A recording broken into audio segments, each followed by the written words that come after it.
Hey, friends, patriots, and people who love this country as we do. Robert Imbriali here. Thank you so much for joining us today. We have a very special show planned for you. Oh boy, I cannot wait to get this one started. Without further ado, let me bring on the better looking half of our team, Mr. Lewis Herms. Lewis, how are you, my friend? Awesome. Isn't it funny how I introduce you as the better looking half and you introduce me as the better looking half? It's that symbiotic relationship. I'm doing great. Yep. Got a lot accomplished today without too many interruptions, so that was unusual and very, very cool.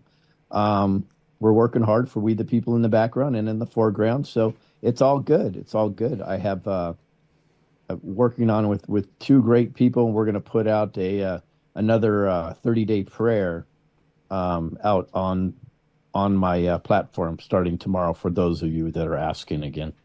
Excellent. And where will that be? You'll find that on your Telegram channel? Yeah, and most likely X also. Okay.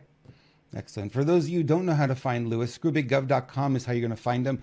And if you don't know where his social media links are, they are there. The bottom right hand corner there, that little social media icon, click on that and you'll be able to find the real Lewis Herms, because there are a lot of imposters out there. And I'm on Renegade Media. If you want to find me, go on Telegram, find Renegade Media, or email me, robert@renegademedia.tv. All right, we promised a special show today. We've been kind of talking about it all week. We're real excited about our guest today. So why don't I do a little introduction here, and then we'll bring on our second of the two guests. We have two guests on today, and then we'll get started into the conversation. So please welcome San Francisco Bay Area architect Richard Gage, AIA member of the American Institute of Architects and founder and former CEO of Architects and Engineers for 9/11 Truth. He now leads the charge for a new World Trade Center investigation, along with his courageous wife, Gail. RichardGage911.org is the site they both run. Mr. Gage became interested in researching the destruction of the World Trade Center high-rises after hearing the startling conclusions of a reluctant 9/11 researcher, David Ray Griffin, on the radio in 2006, which launched his own unyielding quest for the truth about 9/11. The organization he founded, AE 9/11 Truth, now numbers more than 3,600 architects and engineers demanding a new investigation into the destruction of all three World Trade Center high-rise buildings on 9/11. Richard, welcome to our program. Good to have you here. Thank you, Robert. Awesome to be here with you guys. We appreciate it. Now, we're going to have, we have another guest on here who really is responsible for bringing this interview together. And he wanted to say a couple of words, so we'll just get started. So why don't we bring in, no, I think Mitch disappeared. Here I am. He's there. He's there. Where is he?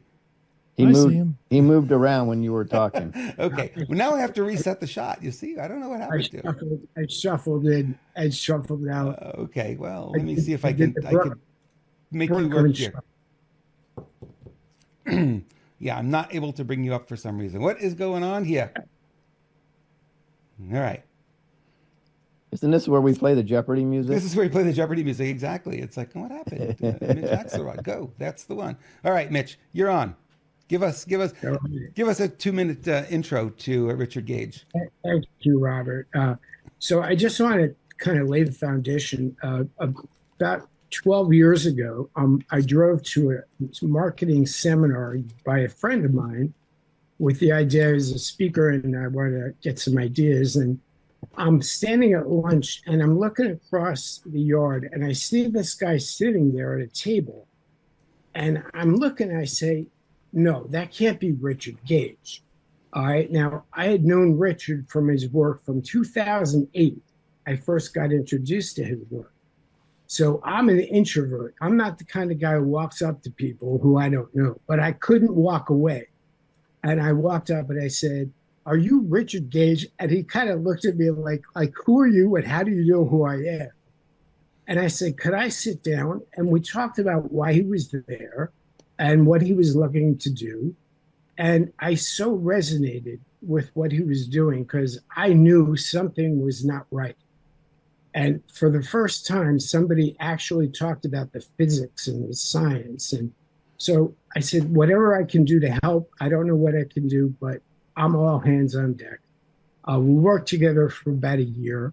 And I just want to say that why this is such an important conversation in my mind as a layperson. It's like America has its deep, dark secret tucked away in our attic somewhere. And it's in the dark.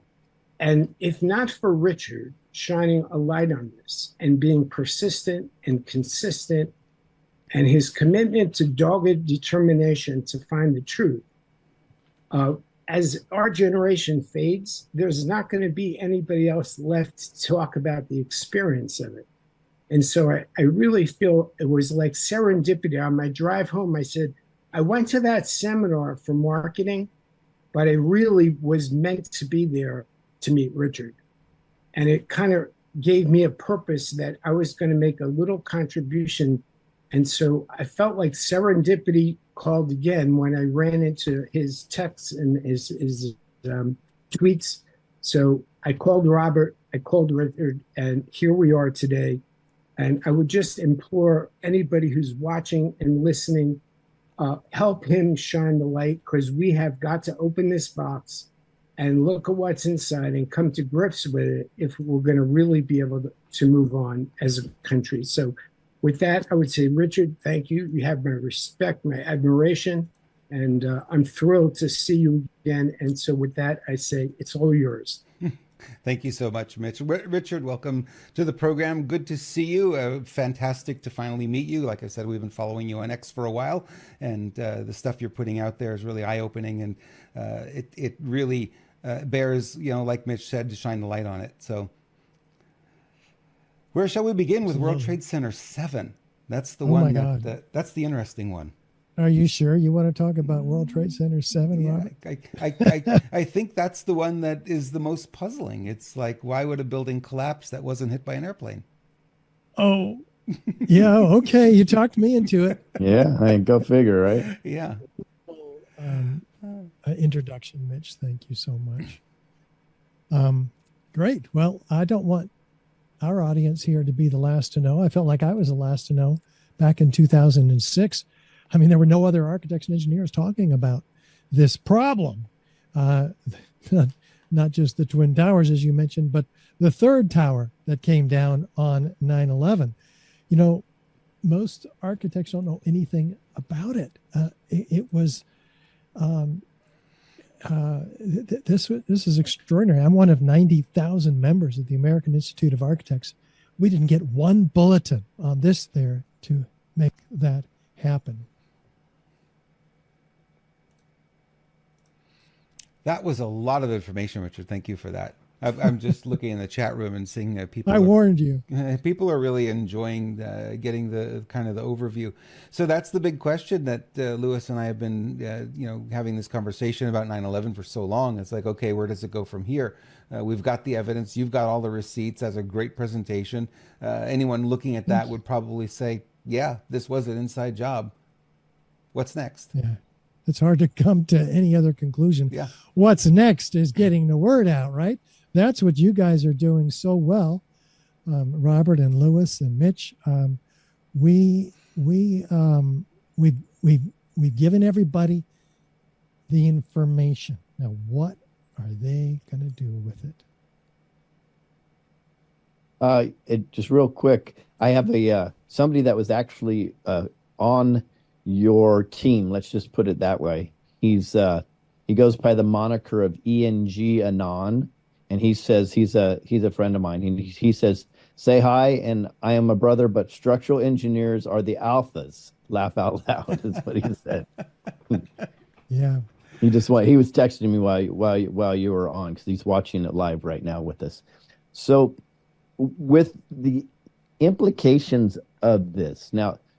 There's talk, and it could be way out of your realm, but there's a lot of talk. In fact, ENG has mentioned it, that it may have not just been thermite. There could have been direct energy weapons involved also.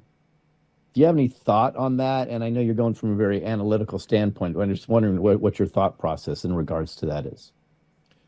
Well, the theory of directed energy weapons is a very interesting theory that has extremely little evidence to back it up. And so what is said, for instance, is that the steel turned to dust. Well, if the steel turned to dust, there would be steel dust found in the concrete powder and gypsum powder spread throughout lower Manhattan. Of the hundreds of samples taken by the USGS, RJ Lee, and many others, none of them have come forth with any evidence of steel dust. What we have is 100,000 tons of steel that's been displaced outside the footprint. They say, where did it go? Well, that's where it went, 600 feet in every direction. So that's one example. And we saw that that remaining spire. They say it's turning to dust. No, it's not. It's descending frame by frame through a cloud of powder that's been shaken off of it by an explosion below it, which takes its knees out and asks. Yeah, I could actually see that clearly on the video for sure. Yeah. Now, my background is I was a general contractor. Our specialty was masonry, and I can tell anybody, just because we've seen it firsthand, and I've run the jackhammer, and there's been explosives used. We had to do a lot of demo because we were a replacement company, so that's what we do. We'd remove the old and put in the new. And the only 2 times I've ever seen substantial amount of dust is when using a jackhammer, even if it's one on a bobcat, right? Because it's pulverizing. And the other time is when there was needed to use explosives in order to remove a piece, and then it was pulverized. So in my opinion, and that's all it is, there had to be explosives. I mean, I'm not debunking the direct energy weapon, because I think there could be some validity to that if you just look in Lahaina and Paradise fires, so on and so forth. But what I am saying is to me, there had to be some type of explosion in order to create that much dust. And those explosions are denied by Judy Wood, who has written a book on this subject and who denies all 186 witnesses of explosions before the towers came down. Yeah. She denies on or about page 122 to 128 or so. She denies the evidence of extreme heat, which we have provided abundant evidence, irrefutable, overwhelming evidence for.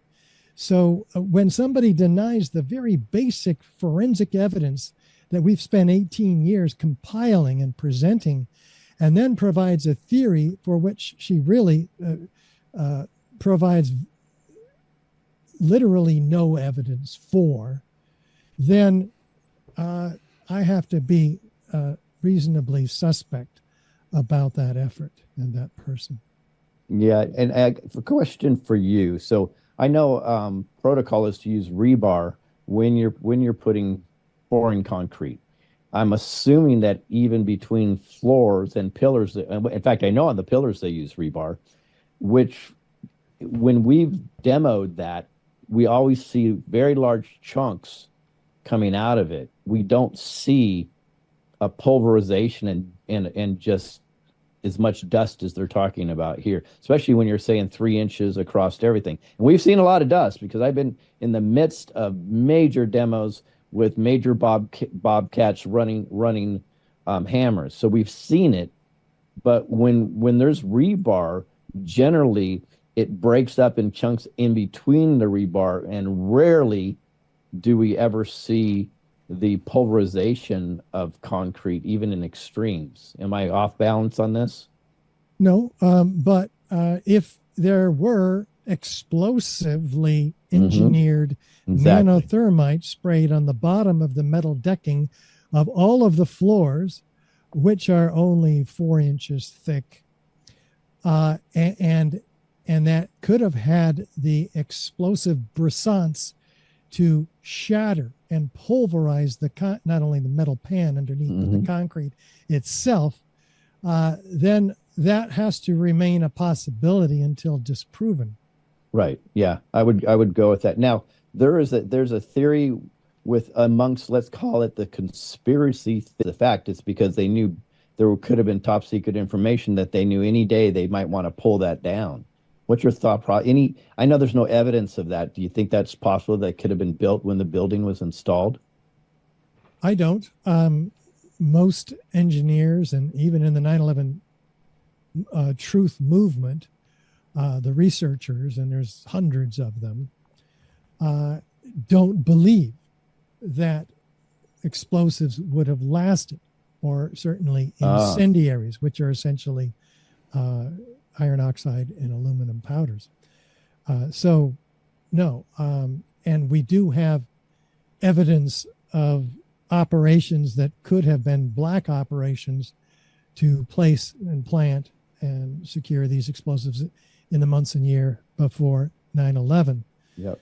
So it's people outside the 9/11 truth movement who are simply speculating. Nobody I know inside the truth movement is advocating for such a theory.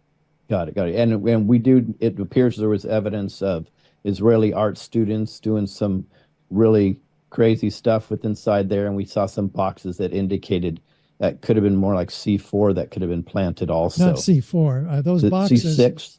Nope. They're fuse holders. Okay, is what those thank boxes, the labels on those boxes alluded to. And that's been actually commented on by explosives loader Tom Sullivan, who appears in our documentary on this subject, 9/11 Explosive Evidence, Experts Speak Out.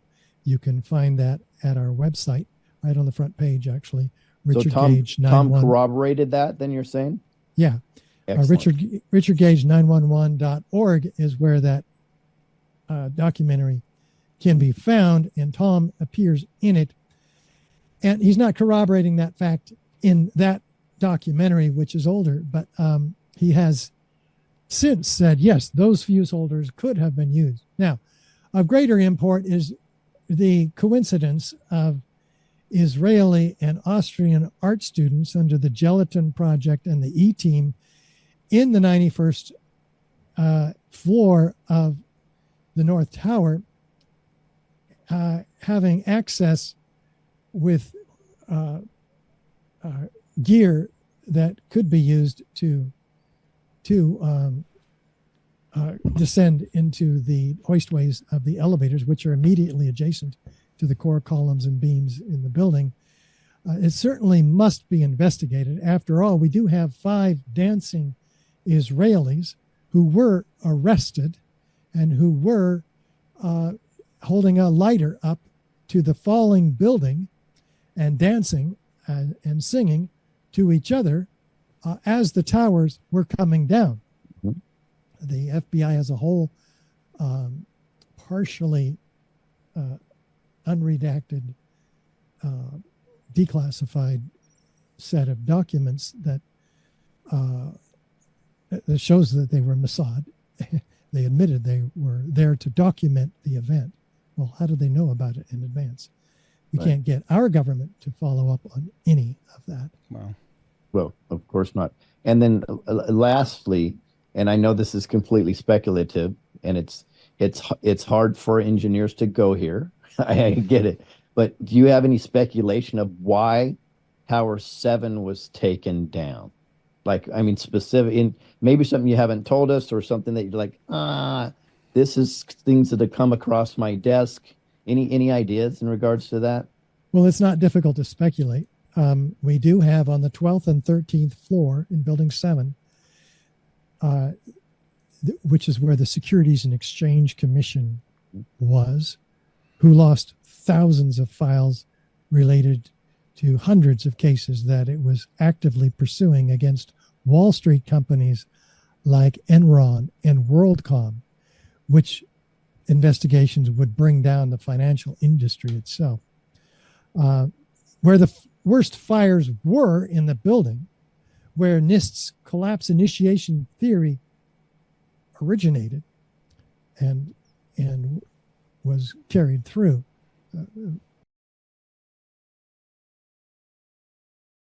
Theory, which we've taken apart piece by piece. Also, Professor Halsey has, in fact, in his Alaska study. So that's one possibility. The other is on the 23rd floor, we have the bunker of Mayor Giuliani, who was, this this 23rd floor was hardened and designed to carry out the management of a major catastrophic event in the city like 9/11.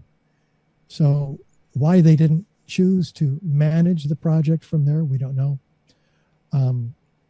We can speculate that 23rd floor bunker was the super secret operational headquarters for the planning and management of the false flag operation of 9/11 itself. That's a speculation.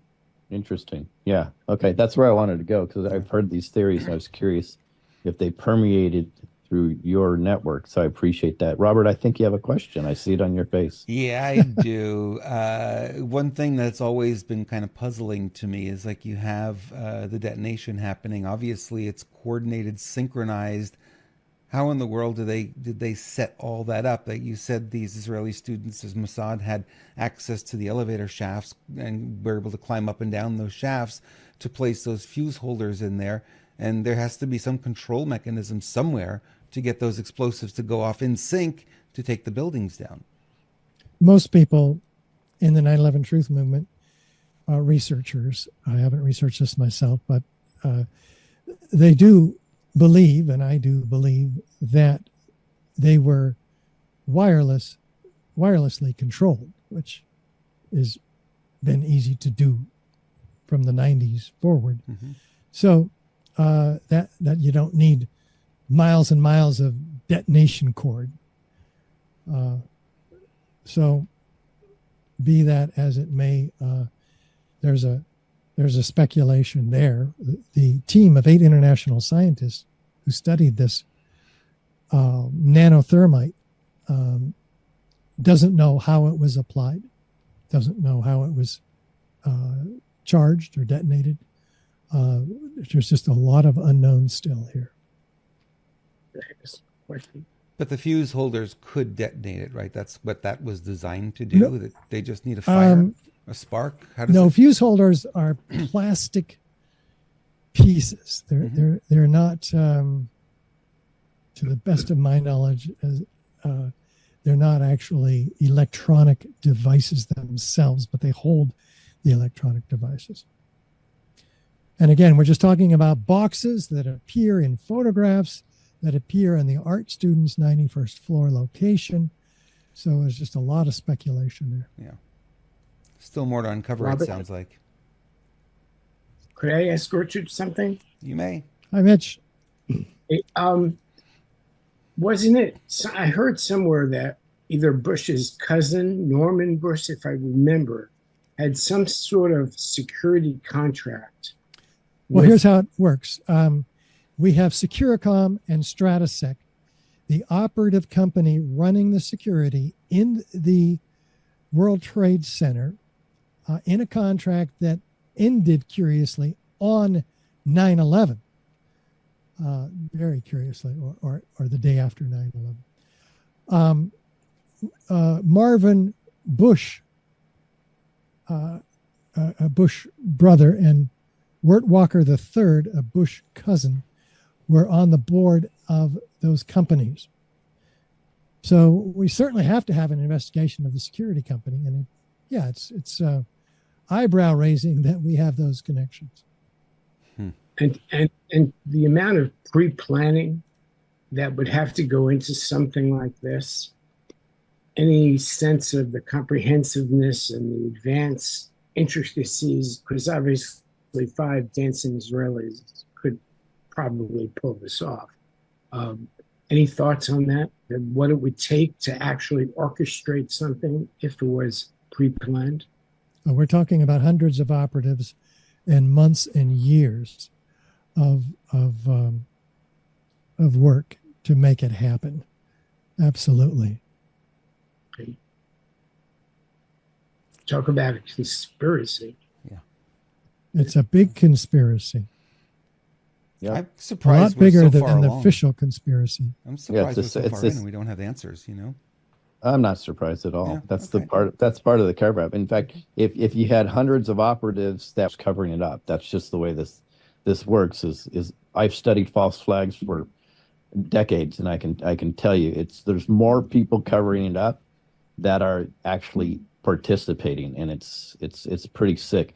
This is actually, I would say, the second biggest major conspiracy next after COVID. I don't even want to see it, and that's why we have to get the word out as hard as we do. Yeah. And I believe we're there. I don't know if you've seen it, Richard or Mitch. I know Robert's seen it in let's just say we the people. I'm not going to specifically put them in any category. Have been debunking things within hours now online, where it would take weeks to do it previously. So that bodes well for us, because you can't put the genie back in the bottle. Right. And we found this to be true at Gaza also, where the most highly defended border in the world was penetrated at 20 separate incursion points without awareness of the IDF and without response for over 7 hours, when the helicopters were just 10 minutes away. You would be surprised that Robert and I debunked that the same day, right here live, because we asked simple questions, and this is the way. So the number one item I use in order to wake people up in general is World Trade Center 7. That's what I've been using forever, because it's probably the most blatant, obvious to me. And then, so what we did is we used that same analytical process when we debunked what happened in Israel. So I said, we didn't disagree that it happened, but we said, let me ask you a question. Questions. Why would Israel's force be moved from one border section that was attacked to another one 24 to 48 hours before? That's the question. How we all agree that Israel has the number one best air defense system on the ground than any other country by far, right? Even the United States admits that. In fact, Trump just said yesterday, ours will be better, but it's not better yet, right? So I said, so knowing that Mossad is sometimes claimed to even be more sophisticated than the CIA, knowing that their military is some of the highest trained military ever, how is it possible that this would ever happen? It wouldn't, unless they turned their backs and opened the doors. Yep. Mm-hmm. And we said that day one. Yep. And whoa, did we get crap? And of course, when it starts coming out over and over, nobody went back to Robert and I said, "Hey, you nailed it."